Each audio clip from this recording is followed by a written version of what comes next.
midday update. We'll start with the COVID update. We'll hit a few other topics, but the top line on COVID is cases continue to fall at a good rate. Positivity rate continues to fall. Hospitalizations, ICU, and ventilators all declining. Deaths still staying fairly high.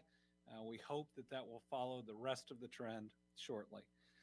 Again, we're also having younger people continue to die almost entirely unvaccinated and preventable.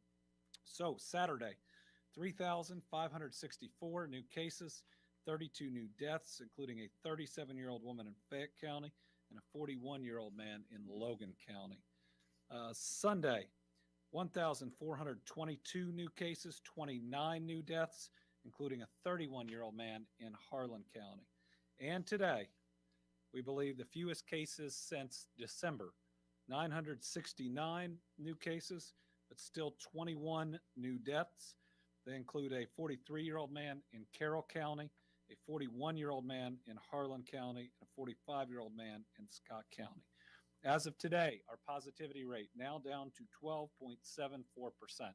Now, that is still really high, but given we were over, 36, 37%, this has been a significant decline, and we are absolutely headed to a much better place. Let's look at the stair stepper chart. This is also good news, except that is from last week.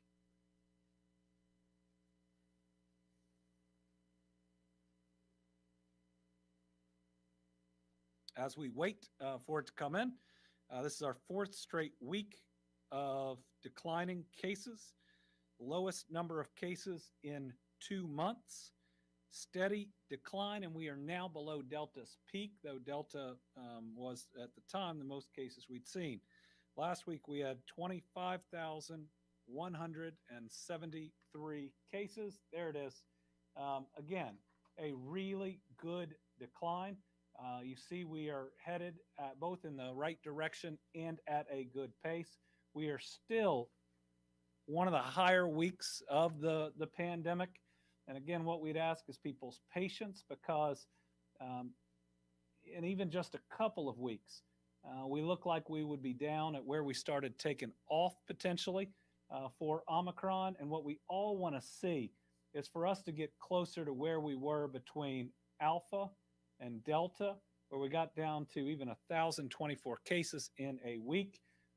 In Delta, we never got all the way down before Omicron took off. So this is really good news.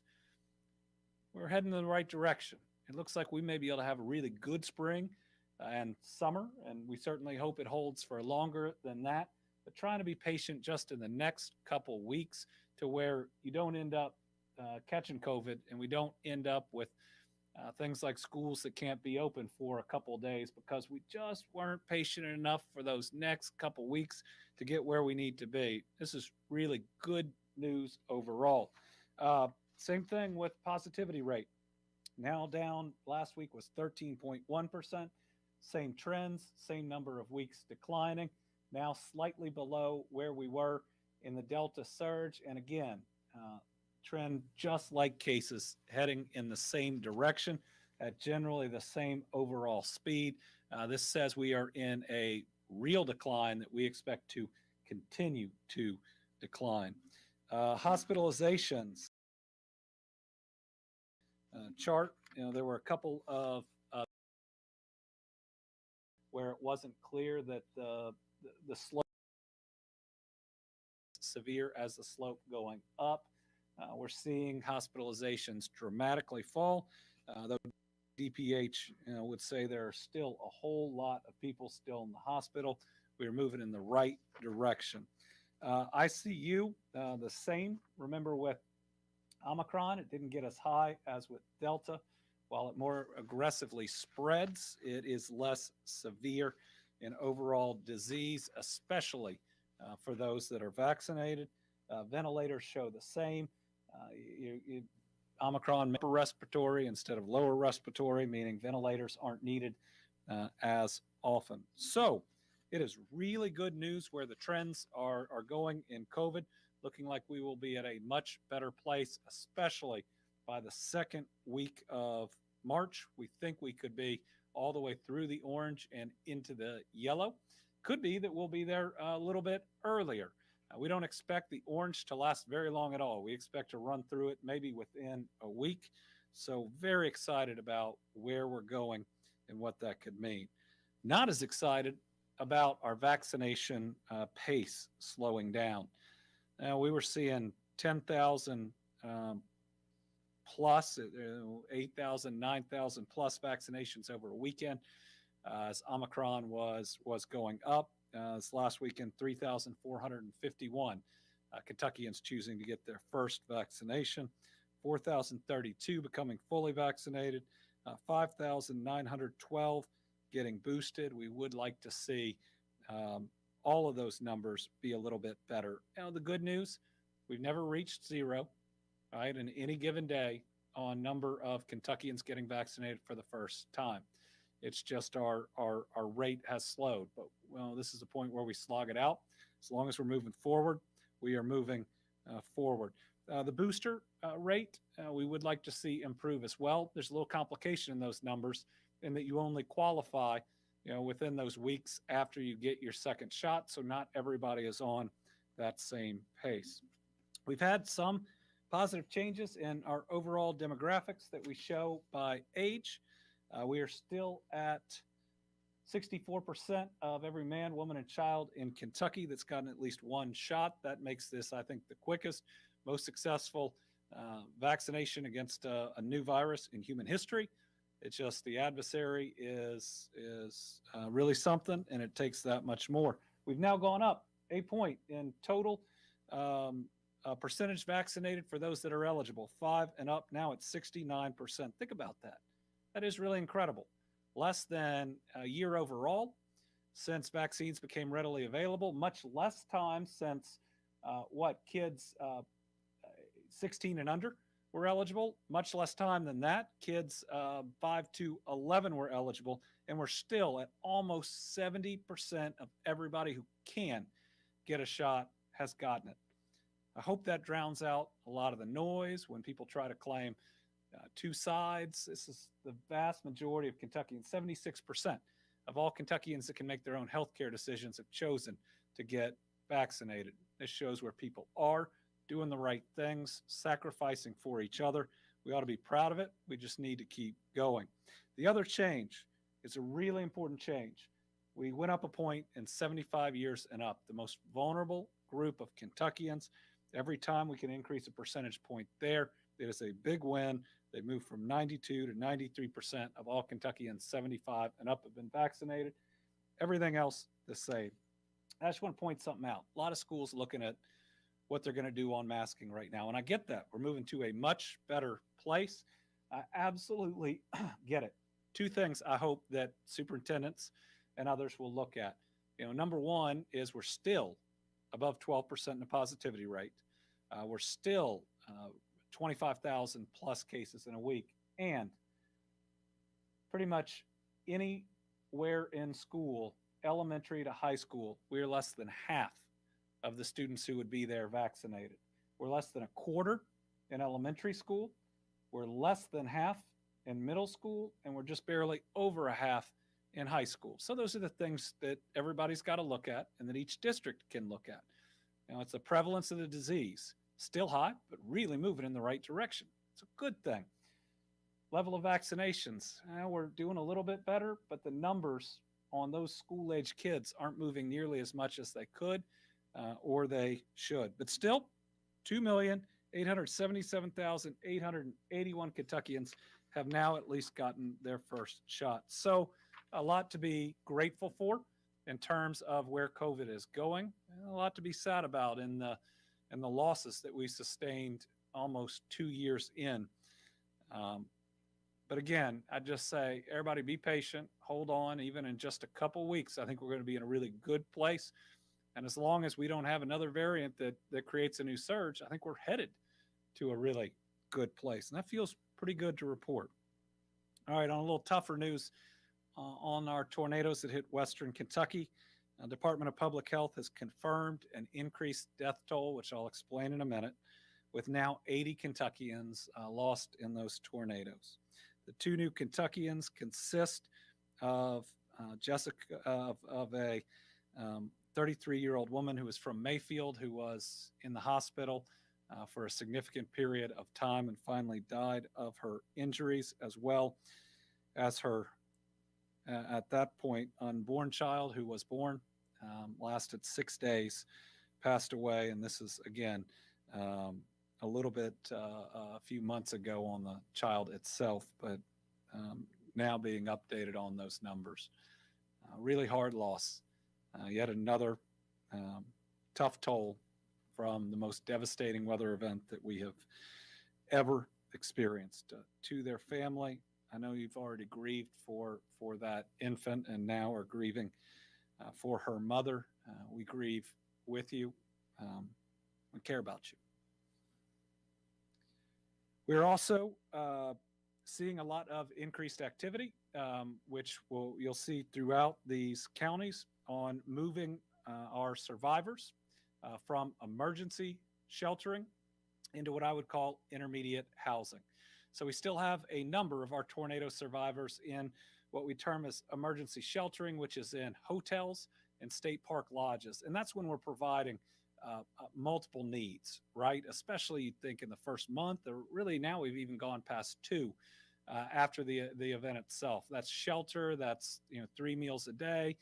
Now we're moving to the point where we're moving people from that emergency sheltering into travel trailers or some of the state park cottages, where those survivors start taking on more of their own needs like food as we move forward. It's getting people back into the flow of not just self-sufficiency, but getting back and getting closer to being in their homes, back in their lives. Again, this is a step where it's always a challenge as we move through, but we want to get people built back up to where they were pre-tornado or even better. So we're going to have a whole lot of movement over the next couple weeks of first consolidating the state parks.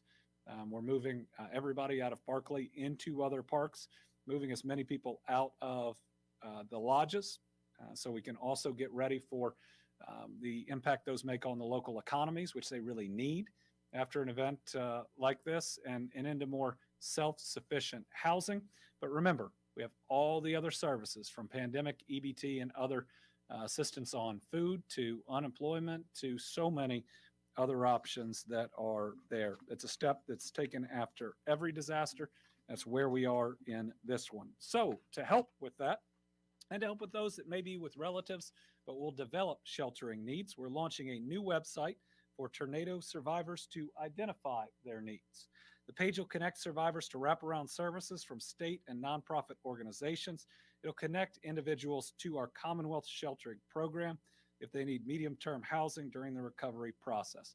One of the reasons we've had to launch this is using FEMA's information, trying to contact people to move them into travel trailers. People aren't picking up. We'll spend all day long calling the cell phones that people left with FEMA, and not enough of them are picking up. So this is an option for people to directly register with us, where we know we don't want to call it the needle in the haystack, but those who are ready, to answer the call and to therefore be able to be more efficient in getting people in those travel trailers. Western Kentucky families can access the site by visiting the site on the screen, and once you're there, clicking register. Survivors will receive a confirmation email and reply within 5 business days. We got flyers going out to those currently housed in the state parks or through Red Cross hotels. Again, it's never easy to move in the next step towards getting people back. That's what we're doing now. We need people to pick up their phones so that we can provide them one of these beautiful travel trailers or other options. And then we've got some folks that when we go out, which we have to do, and look at their homes or where their homes were from the tornadoes, some just have minor damage. Maybe they didn't have utilities that were up and they're now back up. And so there are some we're going to have to ask to move back into their homes with the repairs that are needed. Let's remember The deadline to apply for FEMA assistance is March the 14th, 2022. They originally set the new deadline on a Sunday. This moved it to a Monday. To qualify for so much, you got to go through this process. So please do it. One piece of news that's out there on the international side that I know we've all been worried about, as unsettling as just about anything that most of us experienced, is what's going on with Russia and the Ukraine right now. There have been federal government warnings that have been released as tensions have grown higher. Companies across the U.S. have been encouraged to increase their cyber defenses, especially those handling critical infrastructure like power and water. Concerns have also been shared that a skirmish could cause increased prices on corn and wheat, as well as energy prices and gasoline. While this would likely be short term, certainly actions by Russia could cause those things to occur. I want to emphasize that this is a moment where we are Americans, where we shouldn't be looking to gain an advantage, D versus R or red versus blue, or worry about any election. On the international stage, we have to be Americans, because while we fought a whole lot with each other in the last couple of years, there are real enemies out there that hate us, that try to turn us against each other, and that launch different attacks and cyber attacks every single day against this country. We have too many people trying to tear us down for us to do it to each other. And certainly in this instance, with what is going on between Russia and the Ukraine, it's got to be one America, one, as strong as we have ever been and ready to meet whatever challenges come in front of us.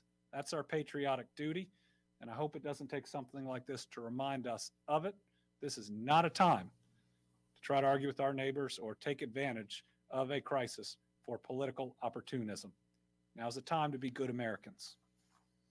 And finally, because I can't get through one of these without talking about the weather, Kentucky is expected to receive multiple rounds of heavy rain this week, with the first round forecast to begin tonight, continuing all the way through Tuesday. Then it's expected to again start Wednesday night and continue through Friday.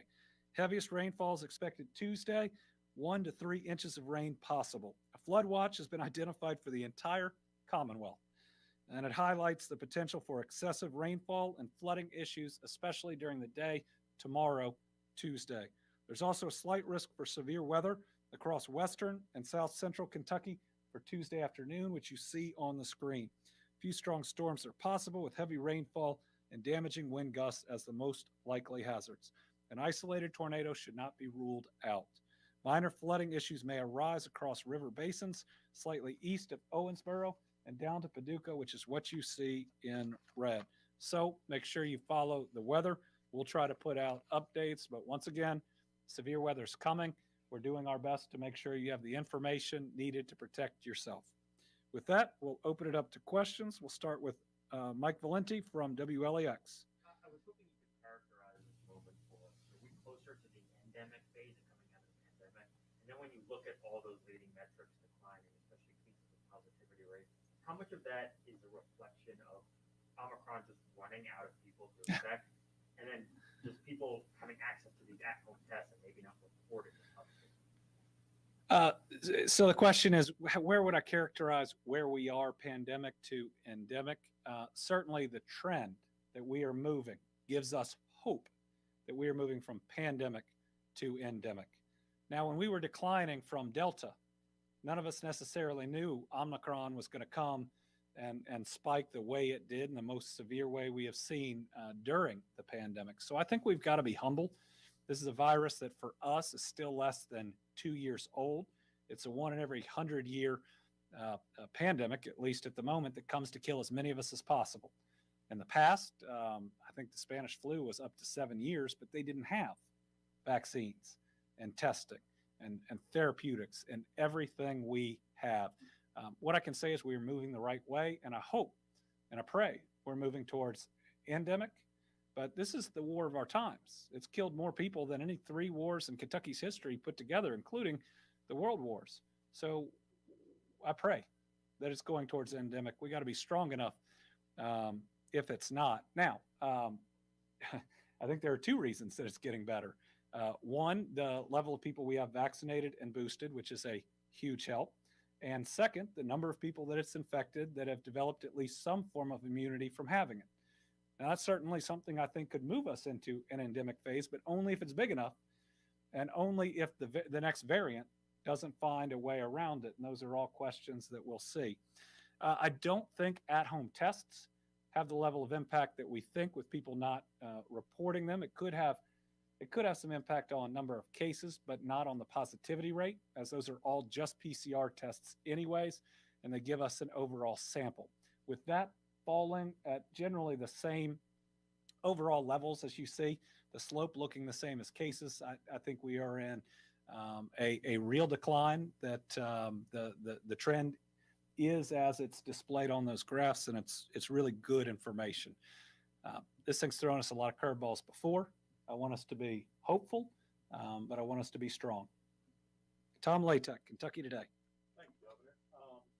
I noticed you didn't have the usual slide you do about vaccinated versus unvaccinated people in hospitals and right. ICU and ventilators. I've seen some information from Northern Kentucky, from their health department and from St. Elizabeth, that the numbers that we're used to seeing with a very higher number of cases being unvaccinated is reversed. In the case of just this past week, like 2-to-1 vaccinated versus unvaccinated. Is this just a regional anomaly, or is this a trend that you're seeing elsewhere? And then my second one, if I may, sure, talking about the cybersecurity as the state that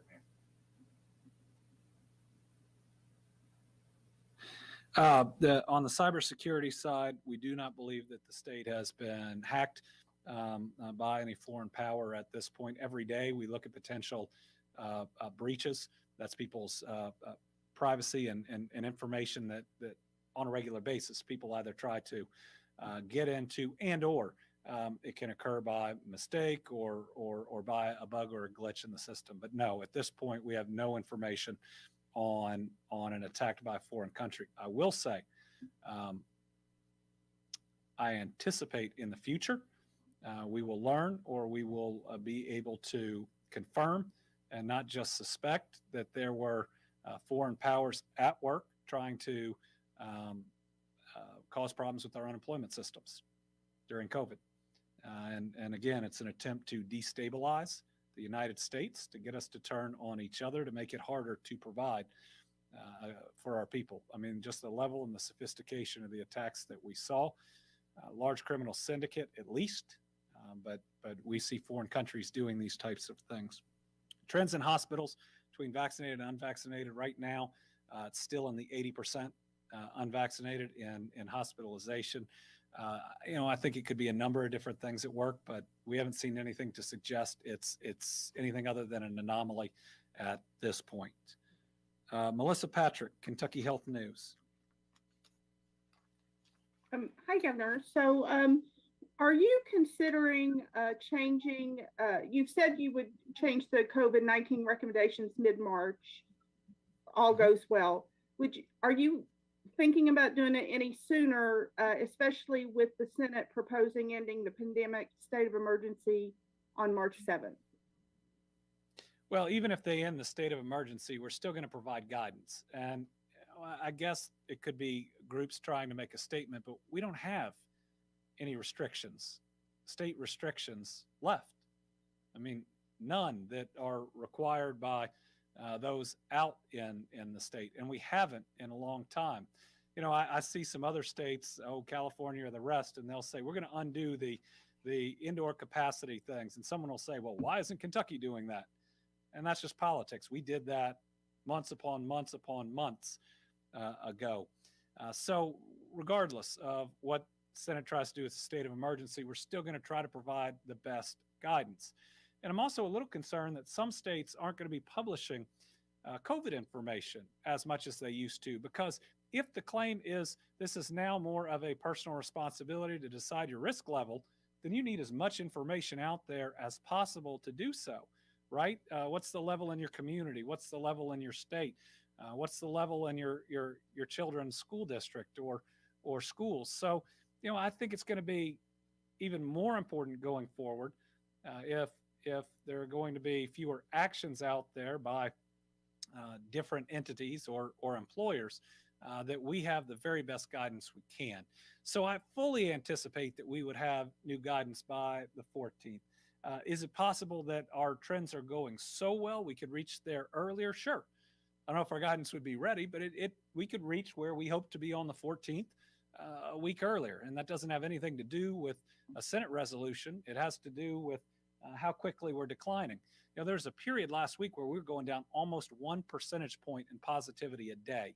Over the weekend, that slowed down a little bit to really every 2 days. So listen, Melissa, it would be wonderful if we get through the orange and into the yellow a week earlier. It'd be wonderful if we do it 2 weeks earlier. The best prediction we can make right now is March the 14th. Jeremy Toombs, WKYT. Thank you, Governor. You had mentioned that you want people to be cautious for the next couple of weeks, even though we are seeing some promising numbers lately. And you asked superintendents to look at the child vaccination rate in addition to other things when they're making decisions. But a lot of Kentucky school districts have already made decisions to go to mask optional if they haven't already within the next week or so. What do you make of that decision? Has that come too soon to you? I do think it's a little too soon. I know they're under a lot of pressure, and we are headed in the right direction. But when it's just stopping to rain, it's still raining outside. So I would ask that everybody who can be patient for the next couple of weeks, because right now, with the level that we're at and the low vaccination rates, I don't believe it's fully safe to go mask optional. Could it be in a couple of weeks? It may well be, especially 3 weeks from now. If you go too early and you end up having to close for 3 or 4 days because of COVID, was it worth it? For me, it's always been about the safety of the kids and my kids who are in public school. But it's also about them not having to miss school because of it. Their school system has been mandatory mask requirements since the beginning of the year, and they haven't missed a day because of COVID. I think that's a pretty special accomplishment that took strong leadership, but the results speak for themselves. And listen, I think that people are trying to be thoughtful. Those that held out as long as they can, I appreciate what they did. I would really ask folks that can to wait these next couple weeks, because once you're in a really good place, then it's going to be a lot safer for our kids. Karen Czar, WKY. Thank you, Governor, and thank you, Rachel. Governor, you mentioned the slowing vaccination pace. How concerning is that, considering mask recommendations are expected to lift or shift soon? And what is the current status of the National Guard at hospitals? Thank you. National Guard is, I think, where we were last week, 300 and something. We may have gotten down in the 200s. It's when hospitals tell us they no longer need them. So we'll get you that exact number. What was the other question? Karen, can you repeat the first part for me? Yes, you mentioned the slowing vaccination pace. How concerning is that, considering recommendations are going to shift? It's expected. It's what we saw. It's what we have seen in every part of the pandemic since we have had vaccines. When we're in a spike, vaccinations go up. When we're in a decline, vaccinations go down. As long as we don't continue to decline from where we are right now, which is really where we were before Omicron hit, then we are making slow and steady progress. And it gets harder and harder the more people you vaccinated, right? It's a good problem to have, because it means more people have gotten vaccinated. I think we need to be just as focused on boosters for those that have gotten their first 2 shots as we do trying to get the last remaining folks to get vaccinated. We also have a number of people, though, that have gotten Omicron that weren't vaccinated, that have survived, that can't get vaccinated for a certain period of time, or they suggest that you wait a certain length of time after having the virus. So, that's going to slow things down a little bit too. So, not worried. I will tell you when I get worried. That would be when we hit a 2-digit instead of a 4-digit number on what we see each and every day. Debbie Yetter, Courier Journal. Hi, Governor. I wonder if on another topic you could speak to the decision today to disqualify Medina Spirit as the 21 Derby winner, and also your thoughts about the performance of the horse racing commissioner and horse racing commission, and whether they could have been a little more provide more information about this as the process went along. I think the Horse Racing Commission stuck to the processes that were in place, that had been set up for this type of thing that we hope never occurs. And to change a process once something has happened because it's not fast enough is the wrong thing to do. I think that they made the decision that they think is right. I think every decision maker at this point has made the same decision. And the most important thing for the integrity of the sport was for them to get it right. I'm sure that there will be other appeals from here, but the commission and the sport set certain things that you cannot have in your system as a racehorse on race day. And it appears here that whether it was intentional or unintentional, that was violated. And they've enforced their regulations. Corinne Boyer, WEKU. Hi, Governor. I have 2 questions. Lots of people, particularly seniors, have reached a point where their boosters are starting to wear off. What are they supposed to do since a second booster hasn't been approved yet? And then Kentuckians are already struggling to pay electric bills. And I'm hearing that people are being billed hundreds and hundreds of dollars more than they usually would be. What can your administration do anything to address this? On electric bills, I would ask people who are struggling to pay them to look at the 2 programs that we have, one for renters and now one for homeowners that come through coronavirus aid from the federal government. They are aimed at keeping everyone in their homes, even if it is just now occurring, even if it's driven by rising prices for other issues. One program has been out for a while, administered by Louisville, Lexington, and us for the rest of the state. The second is one that we were just approved of on the homeowner side. You can get help with rent moving forward. You can get help with utilities going forward and backwards. And while I'll answer the second question, we'll see if we can get those up. Otherwise, we'll post them on social media. For seniors, another round of boosters has not been approved in the United States at this point. If there is concern that there is waning immunity, take those extra steps. Remember, these are all layered mitigation tactics, right? Your level of immunity through your vaccinations and boosters are one defense. Wearing a mask, especially when you are indoors and in crowds, is a second defense. Making decisions about where to go on any given day, how many different things with how many different people that are out there is yet another part of that decision-making process. So what I'd say to those seniors who are a little concerned that they have waning immunity after their booster, look through your total exposure, look through your total risk. As compared to March the 6th, we now know so much about this virus, even with variants, with an ability to really think through all the defenses that you have versus where the virus is at the moment. Corinne, we will get you both websites and contact information for our Healthy at Home Eviction Relief Fund. And the second one is the Team Kentucky Homeowners Assistance Fund. I believe both are available for those that are struggling. Significant amount of dollars available in both. All right, that's it for today. Thank you all very much.